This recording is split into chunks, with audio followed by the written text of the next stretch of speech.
This video will look at the selling process.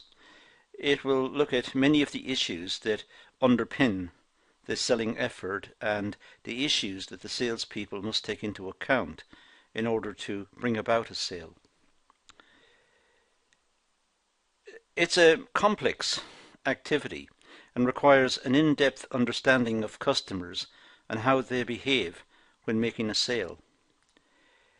Sometimes customers' behavior they're not predictable in the context of selling. People may make excuses for not buying, or may give false information to the salespeople about the purpose of the purchase or the use of the item being purchased, or they may send out contradictory signals as well. So it's a complex process, and the salespeople should be adequately trained in order to deal with the customers. It's a step of activities that must be undertaken by the sales force in order to encourage a sale. The sales force should be trained and should have the skills to bring about the sale and to deal with the diversity of customer responses and sometimes the contradictory information that the customers are giving out about themselves or the requirement that they've got. Each element in the selling process needs to be carefully utilized, as it can make or break the sale chain. So it's a whole process, selling, from the initial introduction of the salesperson to the customer and right through to the conclusion of the sale. Clearly, this applies in the case of face-to-face selling, and when people deal with each other. In the context of online selling, a different set of processes will apply. But that's the subject of a completely separate video. So if we look at one typology of the selling process, one put forward by Rich, we start with prospecting. Well, I'll explain each one of these in the rest of this video. The rest of the video, in fact, will be given over to looking at each of these steps.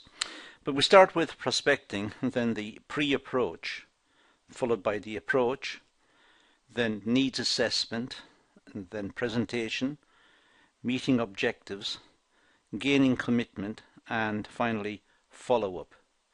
So it's a series of steps starting with prospecting.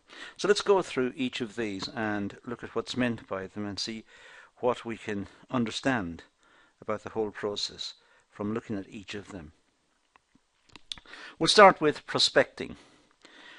Prospecting is the first step in the selling process. It involves searching for potential customers who have a need and can afford to buy the product.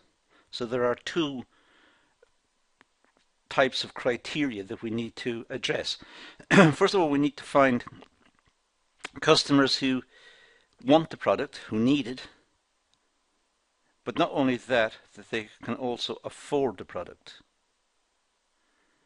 It may be possible to find a lot of people who want the product but who perhaps can't afford it. A salesperson is able to identify potential customers. So it's the skill of the salesperson to identify a potential customer, someone who is likely to make the purchase, from their behavior, from their demeanor, from perhaps the way they dress, act, talk. There is something that the salesperson can pick up on which will indicate a potential sale. The prospecting stage includes identifying leads, researching potential customers, in other words, looking for potential customers and trying to research them, and qualifying leads, prioritizing customers who are likely to buy. So having identified a set of potential customers, it's a question of prioritizing who are most likely to buy within the set, and then focusing efforts on those customers. Now, qualifying leads. Well, qualifying leads is the process of obtaining information and research about potential customers. It's trying to find out some background about the potential customers, which will enable the salesperson to perhaps more readily make the sale, more easily make the sale. The process involves gaining leads, and salespeople use a variety of methods to gain information about potential customers. For example, they could use existing customers and talk to existing customers about people they know who may be interested in a similar product. Or just generally talk to the existing customers, and out of these directed talks, not just general talks, but directed talks, out of these the existing customers may talk about their friends or family who could also perhaps be approached for a sale. So existing customers are a good source of information, generally speaking. There are also internal sources within the business. It may be that other salespeople within the organization have seen the same people visiting the shop or visiting the store on many occasions. And when the sales team talk, they could identify people who have come back several times and perhaps looked at the same product. In other words, they are especially interested in a product and may be worth approaching. So it's the internal sources of information. Perhaps could be records kept or past sales, or it could be frequency of visits to a shop. There are many sources of information internally that can be tapped into. Could also be external agencies. It could be that external agencies, other companies or other marketing agencies have identified certain customers as particularly interested in products, so that their researches can be used by another company. If a company selling the same product or a similar product elsewhere is targeting a particular type of person, there must be a reason for that. And it's a question of trying to ascertain the reason and perhaps focusing in on that same set of customers, perhaps in a different region. Directories are also useful. Sometimes telephone directories or even business directories.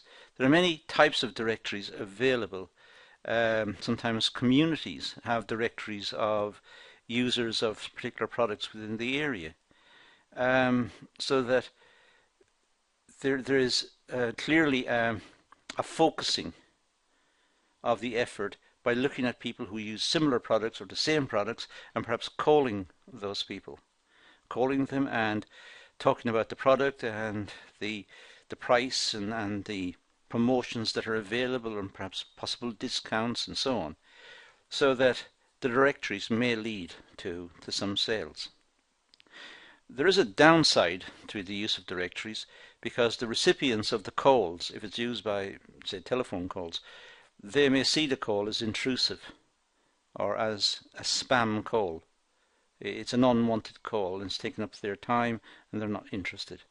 So it may in fact alienate in the same way as it may promote the sale. It may alienate the customer from the organization, who sees the organization as intrusive and making unwarranted calls. On the other hand, the person receiving the call may welcome it because they're thinking of buying a replacement product or a new product and they want to talk to someone. Networking is important as well. Networking is when existing customers know each other, they know family, friends, work colleagues, and they perhaps know the organization, and through the whole networking system information can be passed round about the products, about its attributes, about its price and so on. So networking is a good way of getting sales. And finally, cold canvassing. This is when unsolicited calls are made to individuals almost randomly, asking them to make a purchase or if they're interested in a certain product. It's got a bad reputation, and many people resent having these calls. Sometimes in the evening when they're about to have their evening meal, the phone rings and it's a salesperson trying to make a sale. As far as the recipient of the call is concerned, that's intrusive, that's annoying, and it could alienate them from the organization. It could even lead to the recipient reporting the company for making such calls and trying to get the calls banned by the phone company. So cold canvassing is a last resort. It's an act of desperation almost, and it's not highly regarded. Existing customers are a good source for identifying potential customers. Customers tend to give honest feedback, and word of mouth is an effective method for gaining customers. So when a sale is made to a customer, the customer may give feedback, and the feedback could be positive and could be used to try and attract in other customers, because the customer's endorsement, their recommendation, is included in their feedback. If their feedback is positive, it should be used, or it could be used, to encourage further sales and to allay the fears of potential purchasers. Internal sources such as marketing department, sales management or telemarketing team is a source for engaging with potential customers. As I said earlier, I've been through these briefly earlier, but as I said, sometimes internally there are records stored about previous purchases. There may be some information about customers stored. It could be just that the person was picked up on on the monitors as visiting the store on a frequent basis just to look at a particular product. Perhaps not make the purchase, look ahead, check it, and leave the store. Clearly they're interested in a certain product, and it would be worth dealing with them on the next occasion they visit the store. An internal source of information.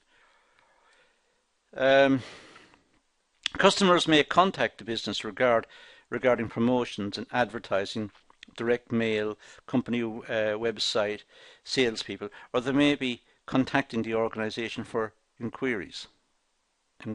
So customers may contact the business regarding all sorts of issues, and if the customers contact the organization should be in a position of capturing some of that information and perhaps contacting the customer back when there is a promotion. This is quite common online. When we make purchases online, we surrender our email address, and sometimes we get follow-up emails from the organization making additional offers. You may also be interested in the following products. So it often happens online. The external agencies are a source for identifying leads. Some organizations, especially online businesses, offer leads for potential customers. It's often the case if we visit a website looking for a particular product, we're not sure whether we should buy it or not, and at the end of the page it says customers also bought the following. Customers interested in this product were also interested in the following. So it's presenting alternatives. It wants to make a sale, and although we're not going to buy perhaps the one we originally checked, the organization, the company is offering alternatives, perhaps related alternatives, similar products at the bottom, so we can make a decision between a set of products, and we're more likely to make a decision when we're selecting from a group, because we know what the other products are. Directories, as I said earlier, are also a good source for potential customers. Customers can be contacted through government and websites that offer directory services, for example Yellow Pages. But care has to be taken, because it could be seen, as I said earlier, could be seen as cold calling, and it could be seen as spam and as an unjustified intrusion into people's lives. So the fact that the information exists poses a problem how to best use the information. If advertising and promotional material is sent through the post, it may not even be opened. It may go straight into the recycle bin. If it's sent as an email or in some method electronically, it may be filtered into spam straight away.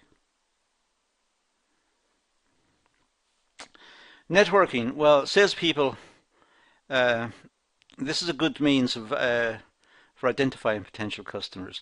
The salesperson have relationships with customers and with other work colleagues and with the organization, and they're networked in many directions, family, friends and acquaintances and so on, and they have the potential to use that wide networking facility to perhaps draw in other people into the network and to make sales. Probably the best form, as I said earlier, is to use existing customers and to try to network with existing customers, stay in contact with them so that they will tell their friends and their friends will become involved and so on. So it's a form of selling. It's, generally speaking, quite a good idea. It's the way in which a lot of business is done. And finally, the one I dealt with as well is this idea of cold canvassing. Sometimes it's used and it gets the company sometimes a bad name because it's not requested. Even if it's door to door, it's still not requested. Face to face, it's still not requested. People who open the door, people in the house who open the door may be working, they may be involved in something, and they haven't got time to stand and talk to a salesperson. It's very time consuming and mostly ineffective, as the salesperson holds no previous knowledge of the customer. There's no background information, generally speaking. It's just making a phone call to some random person hoping to make a sale. It's almost like an act of desperation. But it's also very controversial because people don't request it and they don't want it. So before selling process can begin, the potential customer, the lead, must be qualified. The customer must satisfy the following criteria. Does the customer have a need for the product? So potential customers must be qualified. In other words, they must be good leads. Do they have a need for the product? Do they want the product? What is the information upon which that question is answered? How does the salesperson know that the person wants the product or needs the product? Clearly, the more expensive the product, the more research is required. And that question is more important with expensive product. Can they afford to buy the product that the company is selling? It may be that a whole set of customers are identified and they have a need for the product, but they can't afford it. So they're not going to become effective customers. They're not going to buy the product because they can't afford it. So that needs to be taken into account. And if they have a need for the product, have they got a desire to buy it? Do they really want it? Do they have a commitment to get this product? Is it a high priority for them? If the customer does not qualify, then the selling process will be unsuccessful. Potential customers need to be filtered for the selling process. So it's important that the customers be identified, that they be qualified, and that they meet the 3 questions on the slide. That they have a need for the product, they can afford to buy it, and they have a desire to have this product. And if those questions are used, they can be used to filter customers so as to focus the energies of the sales team. Now the pre-approach. The pre-approach stage is the process of planning for the sale. The process is regarded as the information gathering stage. This is the pre-approach.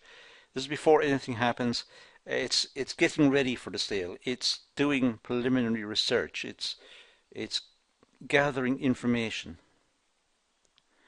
The salespeople are responsible for researching about the potential customers. It depends, of course, critically on the type of situation we're dealing with here. If it's an expensive item, there will be a lot of research. If it's not such an expensive item, it may be that the sales team simply watch the customers in a store and try to isolate out which ones are more likely to make a sale, which ones are just there for just to see what products are available. So it's a question of experience on the part of the sales team to try and identify potential customers and ones who are going to make a purchase.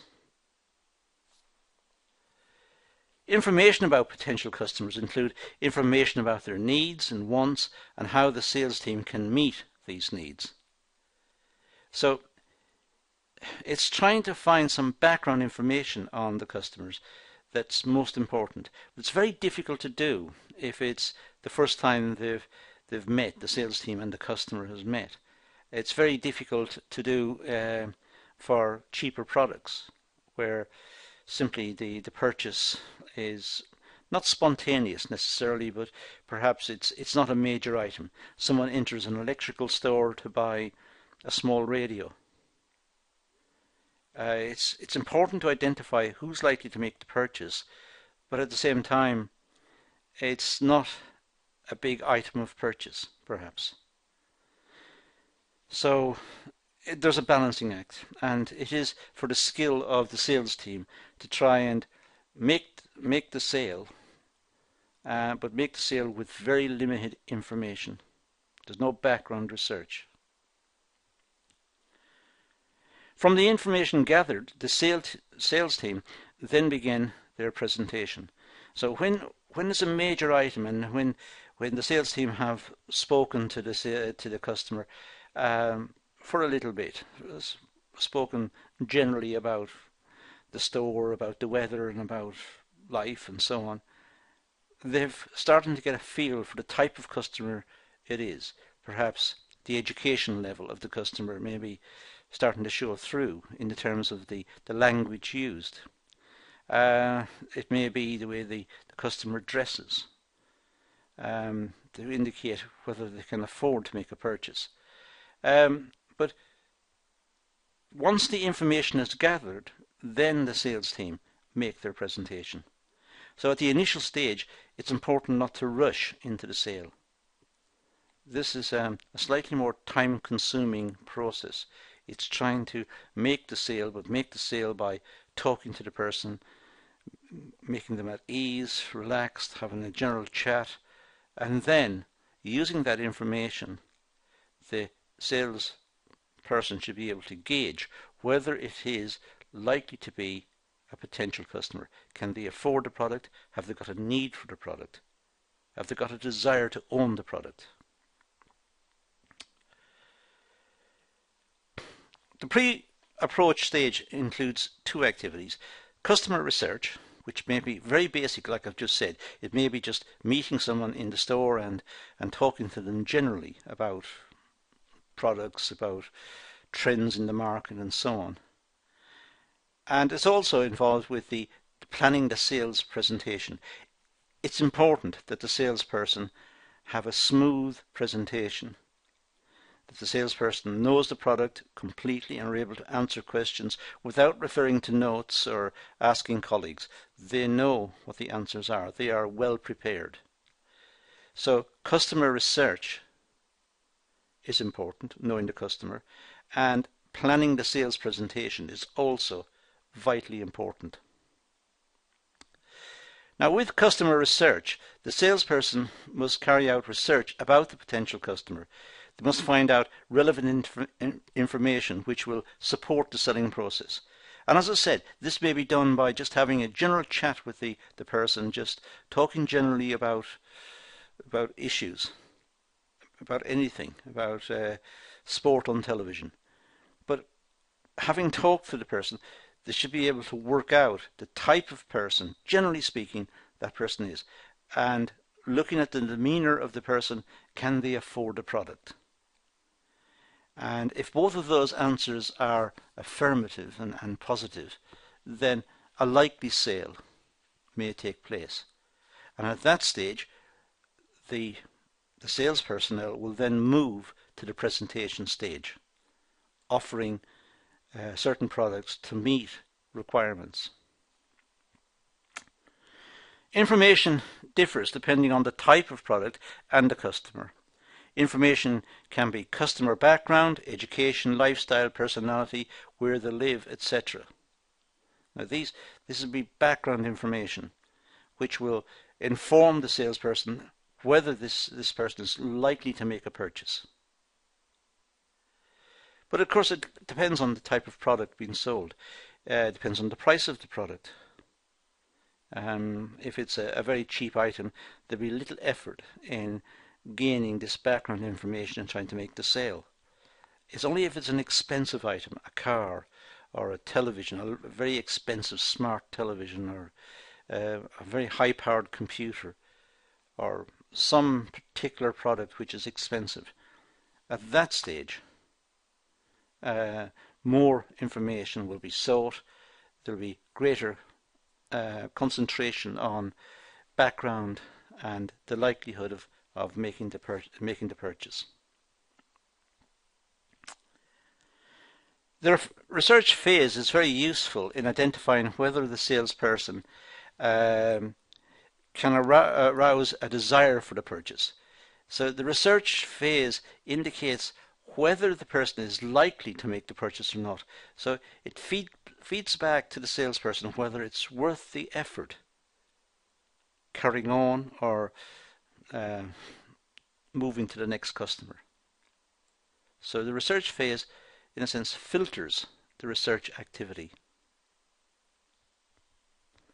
Now, planning the sales presentation. Well, this process requires some form of commitment from the customer to drive the sale forward. This could be an agreement or a contract. For the sales activity to continue, there must be some interest or commitment on the part of the customer to drive it forward.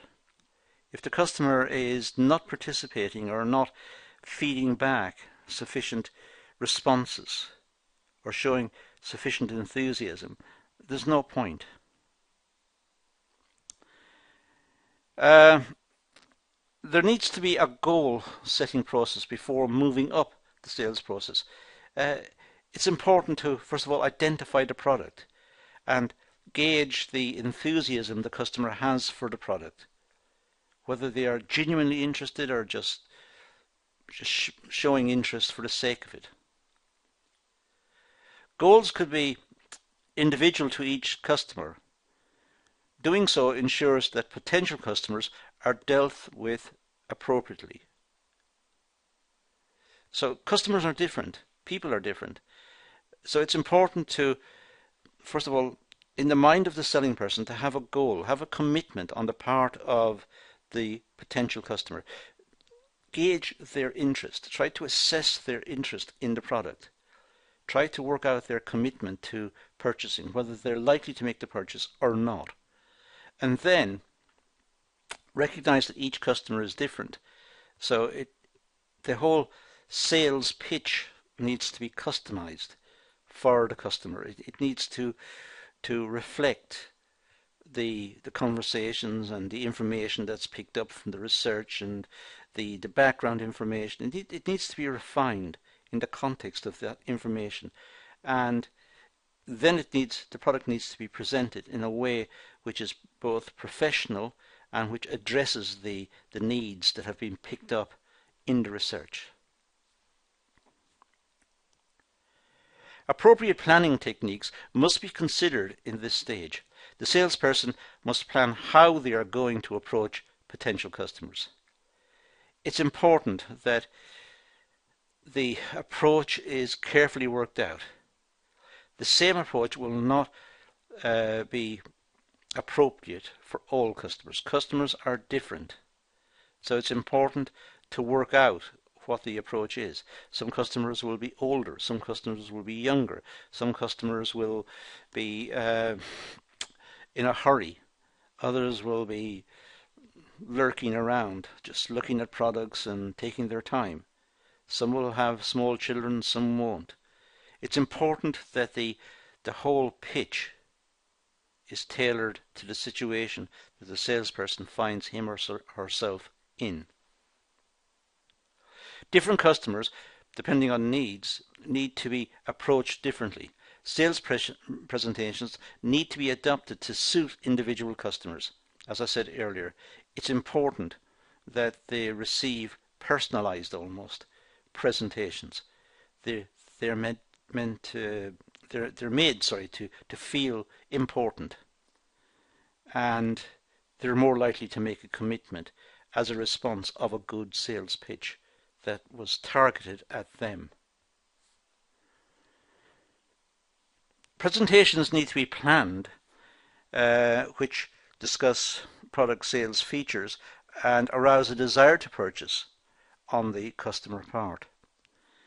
So even though the presentation may look very casual in some respects, professional, but casual in the sense that it just happened. In fact, the presentation should have been rehearsed many times, and potential questions or possible questions, have the answers ready to deal with those questions, and to understand all of the issues associated with the product, its use, its aftercare service, the image it projects, the value for money, and so on. So it's important that the salesperson be completely prepared to deal with the product in terms of the presentation, and the customer and the customer's relationship to the presentation. Now the approach, moving on from the pre-approach. Once the salesperson has adequate information about customers through the pre-approach and the research process, the next stage is the approach. So the pre-approach is just gauging, trying to figure out who is likely to be the customer. Now the approach itself. The stage includes making an appointment with the buyer and gaining their attention on the product service offered by the company. So it's making an appointment, or it could be in a car showroom, having watched the customers look at the various cars. When the time is deemed to be right, then make the approach. Go and speak to the customer and talk about, just generally, talk about the product that they want, what they've got in mind, and start the sales process. During the meeting with the customer, the salesperson must build a good impression of themselves and the company. It's important that the salesperson projects a very professional image so that the customer has confidence in the company and in the product. The sales people are expected to dress formally, be professional, maintain good eye contact, and project themselves confidently. So it's a question of making sure that the image is professional and the image is one which rubs off well on the product. That professional people would have this product. It's a desirable product. It's to be put forward by a professional company who are careful about every aspect of their selling. And if they're careful about every aspect of their selling, they will be careful about the product, so the product itself. By association, the product must be good. Salespeople can gain customer attention by discussing the product and sometimes giving a sample for the customer to review, depending on the nature of the product. It may be possible to give a sample so that they can test the product. For example, an expensive car. The customer may be allowed to drive the car and get some feeling about the car, some feeling whether the car is responsive or is the right size or the right performance or whatever. So they may be able to take it for a test drive. With an expensive television, they may be able to view the television and look at the controls for the television and look at the functionality of the television. Various ways in which samples can be given. The approach only lasts a few minutes, but this stage has the potential to make or break a sale. If the approach stage has been unsuccessful, then the selling process stops here. That's it. It's over. So the approach can only happen once. It's a one-off event. The pre-approach should have prepared the salesperson and got the salesperson ready for the approach. The approach itself must be successful. It must not be rushed, but at the same time it must be targeted. It must pick up the information that the customers feed back. It must process the information. The salesperson must process that information, integrate it into the sales pitch, and allay any fears the customers may have. Encourage the customers to buy the product because of its style, its reputation, because of the image it projects, and talk about its functionality and the professionalism of the business. If all of that seems to not work, then the process stops. Now, a needs assessment. This stage involves carrying out an assessment of customer needs, an analysis of what the customers want and trying to solve their problems. This is on the assumption that the process is carrying on. So the approach has been made. Now the approach is continuing.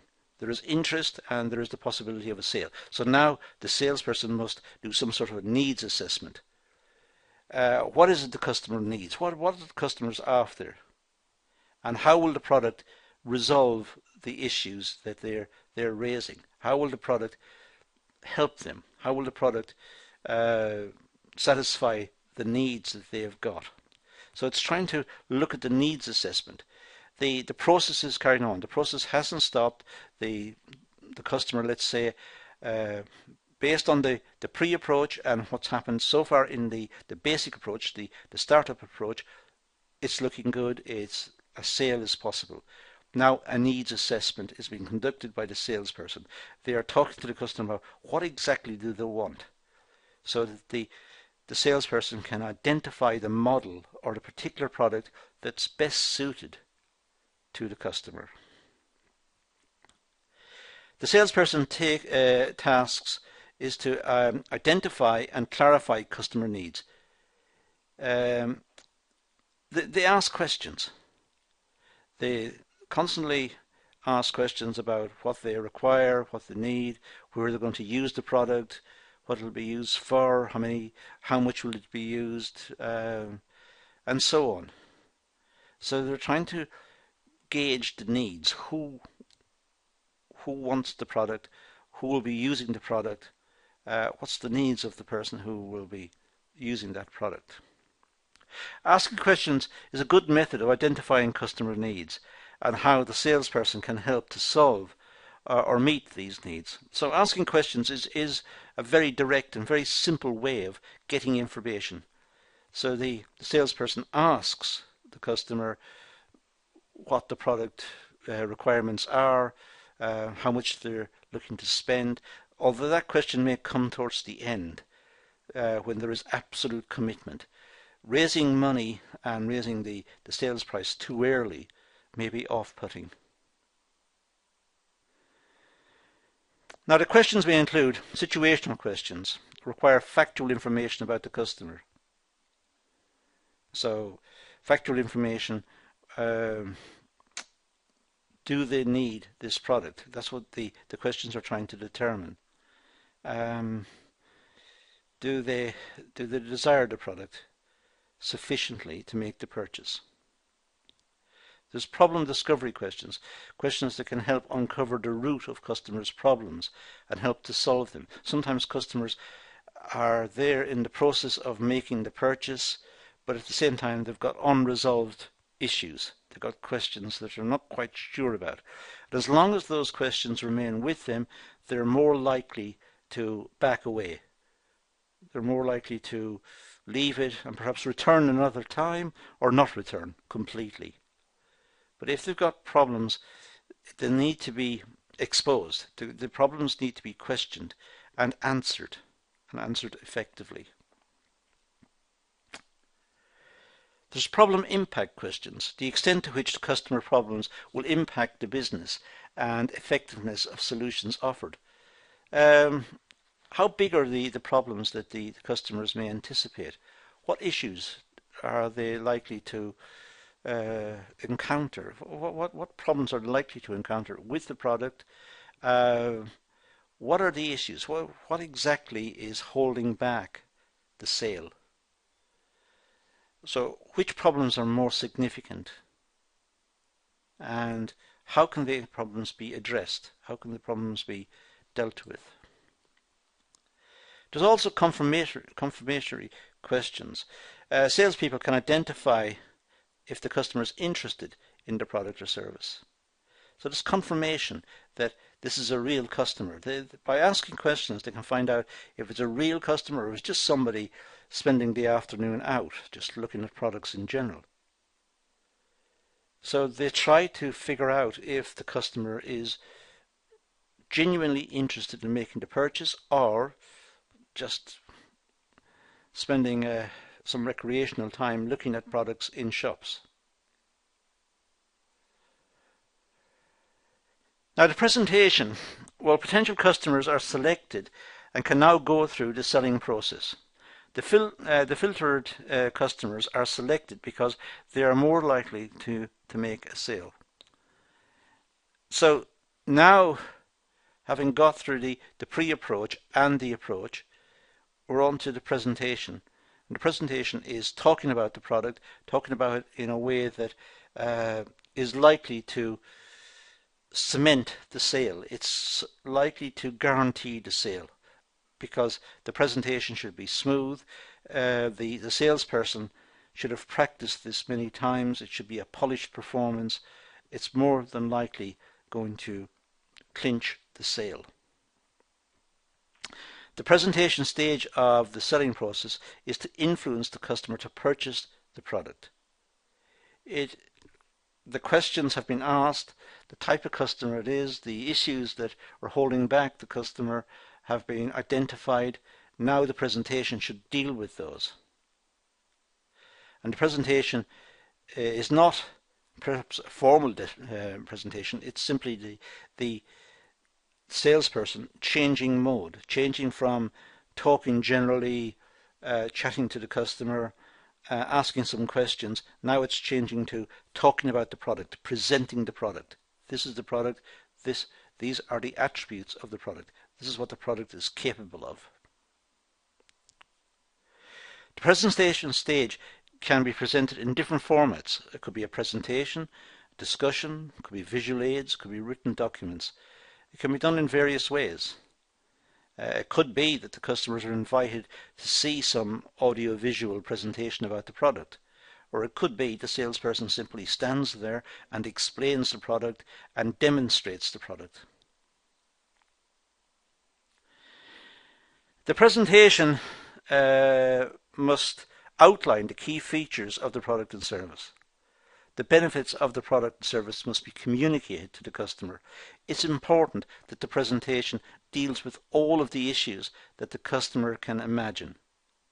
All of the different scenarios, the key features, the real selling features of the product should be illustrated. The advantages of owning this product should be put across. The sales presentation must satisfy a customer need for the product and arouse a desire to purchase. The customer should watch the presentation, watch the salesperson going through the product, its uses and so on, and this should create a desire on the part of the customer to possess the product. So a successful presentation must consider the product demonstrations or samples. It must look at various ways of presenting and demonstrating the product. Look at the use of samples, perhaps a test drive in a car, or allowing the customer to operate the controls of a smart television or whatever it is. The use of a pre-prepared sales presentation. This may be a mental preparation. The salesperson may have rehearsed this presentation many times and is very smooth at presenting. It's been done many times.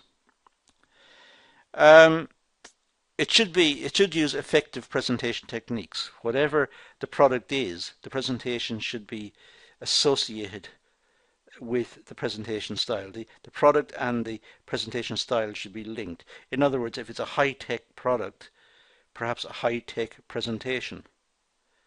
If it's an item for the home, perhaps some furniture, the presentation will be different. Perhaps the presentation will be allowing the people to sit on the furniture or look at the furniture or to walk around it and feel it and test it and so on. So it depends on the product, but effective presentation techniques should be sought depending on the nature of the product. Now, product demonstration and samples. Well, a sales presentation must contain some form of product demonstration or samples. A customer should be able to see the product and use its features before they decide to purchase. If they can't, if they're kept away from the product, they will think there is something wrong. There is something wrong with the product. The salespeople are hiding some characteristic of the product. They will become suspicious and the sale will fail. Some organizations have advanced software which allows salespeople to use graphics and visual aids and sounds. The multimedia facilities ensure that customer experience the product. Now, this could be done by, for example, people who wish to buy a new fitted kitchen may go and see a computer-aided design package modeling their kitchen in front of them so that they can rotate the image and look at the various issues and look where the refrigerator will be and look where the cooker will be and move it around so that they get a feeling for what the new kitchen could look like. If it's a car, they could have a test drive in the car, but in addition to that, they may look at some graphics about the car and change the different colors of the car by just clicking on a button in front of a computer monitor. So organizations have more facilities to impress customers and to answer questions. The pre-planned sales presentation. Well, some sales presentations are pre-planned and prepared by other salespeople. The salesperson is required to use the same presentation. Sometimes companies want salespeople to have the same type of presentation, so there is a unified approach, and it doesn't allow the salespeople to make promises or to answer questions wrongly or to mislead the customers, and therefore generate a liability on the part of the organization should something go wrong.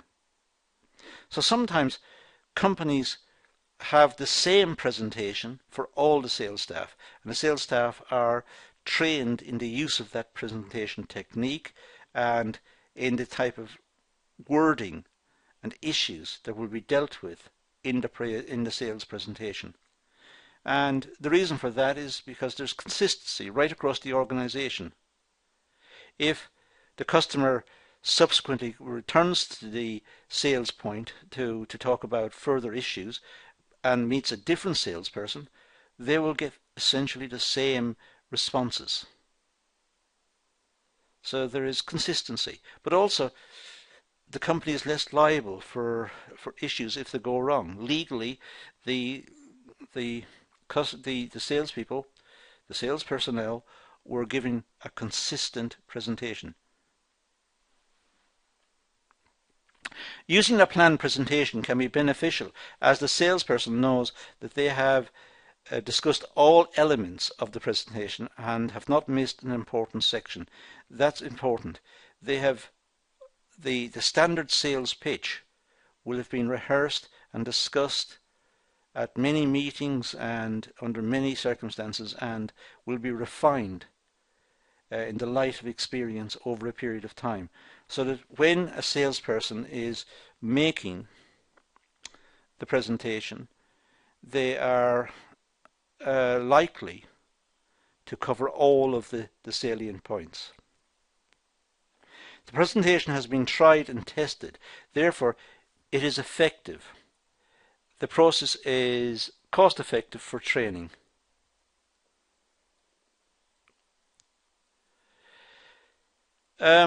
Presentation techniques. Well, salespeople must consider the following when delivering an effective presentation.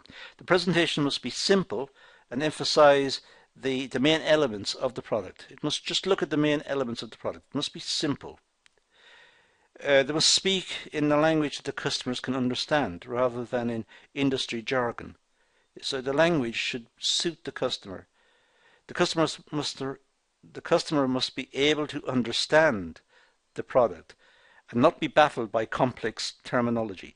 It's important that the customer feels at ease, feels comfortable with the presentation and understands precisely what's been said. The presentation should be tailored to the customer's needs and they should be able to relate to the product. The salesperson must show that they are confident in the product in order for the customers to believe in the product. It's important that the salespeople do not get confused or are unable to answer questions. They must be familiar with the product and skilled in dealing with that product. Now, meeting objections. Objections and questions arise in every presentation. The salesperson must be able to deal with these objections and provide an optimum solution for the customer. Generally speaking, customers will also say, well, that's all very well, but what happens if this happens? Or what happens if? And gives scenarios which are quite negative. Then the salesperson must have anticipated those and have responses ready.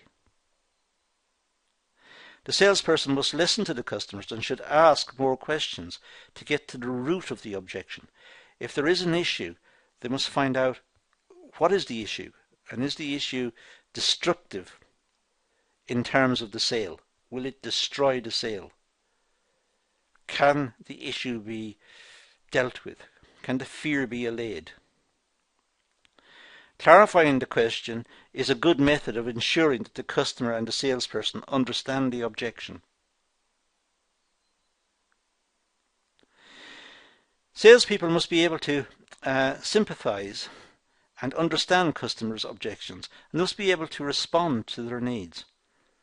There should be some sort of empathy, some sort of relationship between the salesperson and the customer.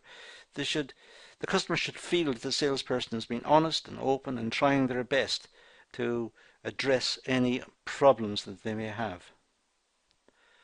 Objections can be the product price or value. It's perhaps the customer sees the product as too expensive.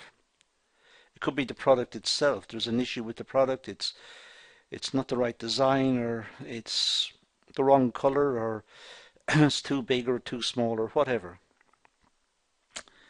There's also procrastinating objections. People sometimes just procrastinate in terms of just asking almost silly questions, just to string it out. They've nothing else to do, so they want to make it long and bring out some ridiculous objections. What if? What if? Alternatively, what if? They're not proper questions. They're just questions for the sake of having questions. Sometimes there are hidden objections. Sometimes customers have issues that they have not declared to the salesperson, and they're holding on to those hidden objections. The price or value of a product or service may cause objections. The customers may feel that the product cost is more than its value. Now, if that arises, then that could be disastrous for the sale. They need to feel that they're getting good value for money, that they're getting a bargain, that the price is not just right, the price in their minds is cheap relative to what they're getting. They must feel that. Product or service objections arise when customers do not perceive the product or service as useful to them or doesn't meet their need precisely. Perhaps It's a useful product, but it's not exactly doing what they want. It doesn't match it precisely.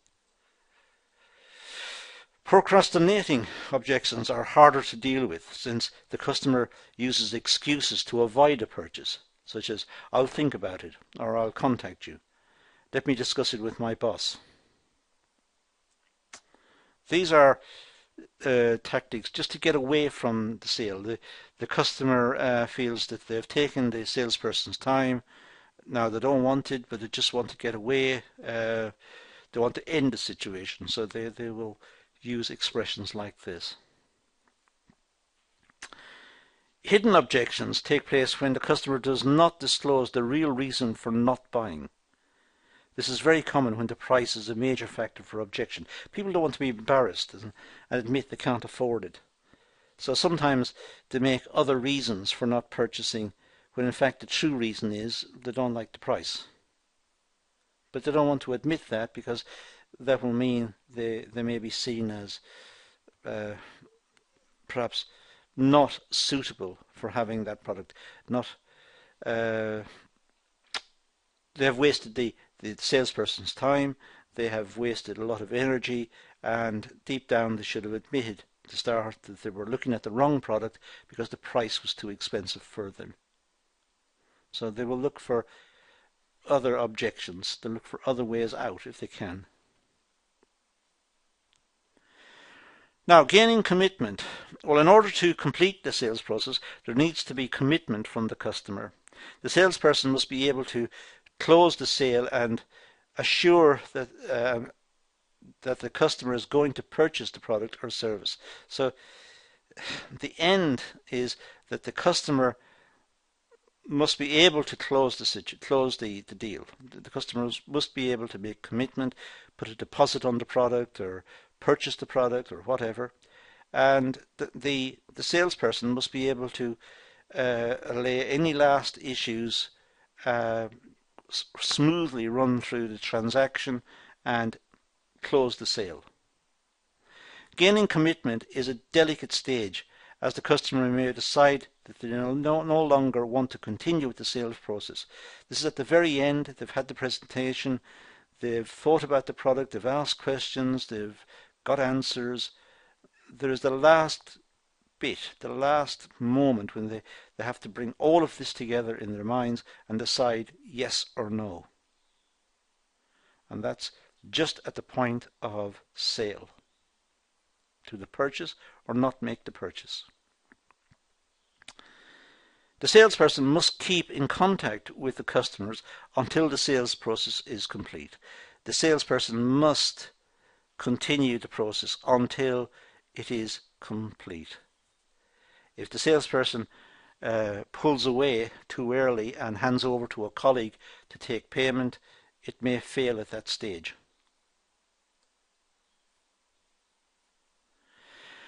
Follow-up activity.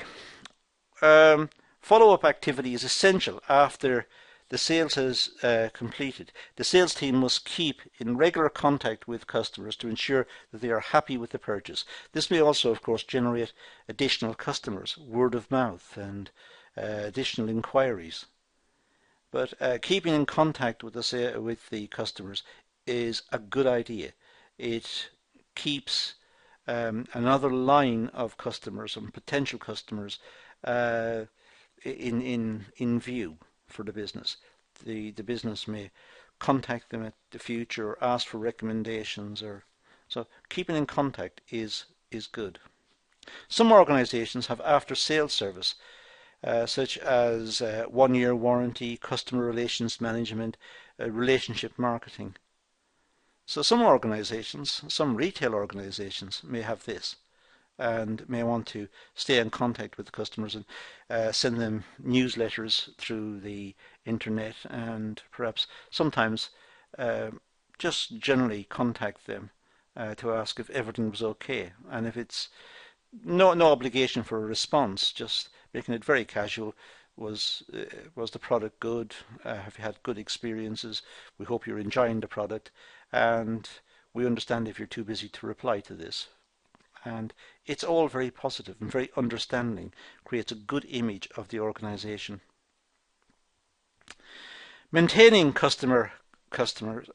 maintaining existing customers, I should say, is a great part of the sales team. It's a key part of the sales team. That's what they're trying to do, keep the existing customers. But the existing customers will have friends and family and colleagues.